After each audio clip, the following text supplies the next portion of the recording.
மீதமான சபைக்கும் ஒரு தூதுவர் தேவன் கொடுத்திருக்கிறார். a messenger to the remnant. மீதமான சபைன்னா கடைசி காலத்துல இருக்கிற கடைசி சபை. யோவான் ஸ்நானனை பற்றி நீங்க படிச்சீங்கன்னா மல்கியாவிலே இதோ நான் என் தூதனை அனுப்புகிறேன் அப்படின்னு படிக்கிறோம். 3 சுவிசேஷங்களிலும் பாருங்க, மத்தேயு 11:10 இதோ நான் என் தூதனை உமக்கு முன்பாக அனுப்புகிறேன்.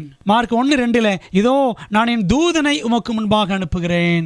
லூக்கா 7:27 இப்பதான் படிச்சோம், இதோ நான் என் தூதனை உமக்கு முன்பாக அனுப்புகிறேன். இந்த தூதன் என்று வர இடத்துல எல்லாம் மெசஞ்சர், தூதுவன் என்ற அர்த்தம் கொள்ளும் ஆங்கில வார்த்தை அங்கே கொடுக்கப்பட்டிருக்கிறது.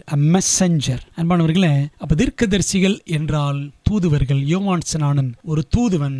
புதிய ஏற்பாட்டின் முதல் சபை உதயமாவதற்கு முன் தேவன் யோவான் ஸ்நானனை எழுப்பியது போலவே கடைசி காலத்தின் கடைசி சபை உதயமாவதற்கு முன் தேவன் இன்னொரு தூதுவரை எழுப்பினார். அவர்தான் திருமதி எலன் ஒயிட் அம்மையார் ஆவார். அவர் தனது கைப்பட எழுதியிருப்பது என்ன எழுதியிருக்காங்க பாருங்களேன். If others call me by that name prophetess, I have no controversy with them.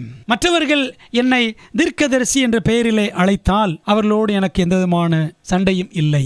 But my work has covered so many lines that I cannot call myself other than a messenger. என்னுடைய பணியானது இன்னும் அநேக வழிகளில் நிறைவேறி வருகிறது.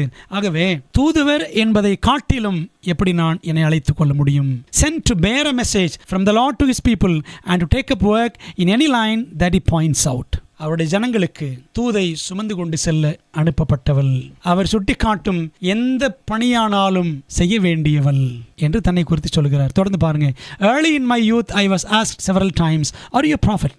I have never responded, I am the Lord's messenger. I have ever responded, I am the Lord's messenger. பாருங்களேன், என்னுடைய இளம் பராயத்தில் பலமுறை என்னிடத்தில் கேட்கப்பட்டது, நீங்கள் ஒரு தீர்க்கதரிசியா என்று. நான் எப்பொழுதும் பதில் சொல்லியிருக்கிறேன், நான் கர்த்தருடைய தூதுவர். I know that many have called me a prophet, but I have made no claim to this title. அநேகர் என்னை தீர்க்கதரிசி என்று அழைத்திருக்கிறார்கள், ஆனால் நான் அந்த பெயரை உரிமை பாராட்டியது இல்லை. My Savior declared me to be his messenger. என் இரட்சகர் அவரது தூதுவராய் இருக்கும்படி என்னை அழைத்திருக்கிறார். Your work, he instructed me, is to bear my word.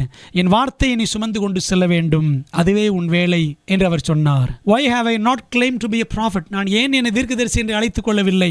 Because in these days many who boldly claim that they are prophets are a reproach to the cause of Christ. ஏனென்றால் இந்த நாட்களிலே தங்களை தீர்க்கதரிசி என்று சொல்லிக் கொள்ளுகிற அநேகர் தேவனுடைய ஊழியத்திற்கு நிந்தை அவப்பெயர் வருவிக்கிறவர்களாக இருக்கிறார்கள். And because my work includes much more than the word prophet signifies. ஏனென்றால் தீர்க்கதரிசி என்று குறிப்பிடும் அந்த சொல்லின் அர்த்தத்துக்கு மேலாக மிக அதிகமாக என் பணி இருக்கிறது என்று Elon white selected messages volume 1 பக்கம் 34-32 அவர் எழுதி வைத்திருக்கிறார். அன்பானவர்களே, மோர் தேன் a prophet, தீர்க்கதரிசிக்கும் அதிகமான மேலான ஒரு நபராக மோசே இருந்திருக்கிறார். யோவான் ஸ்நானன் இருந்திருக்கிறார். எலன் ஒயிட்டும் அப்படியே தாழ்மையாக தேவன் தனக்கு கொடுத்த அந்த தூது பணியை சுட்டி காண்பிக்கிறார்.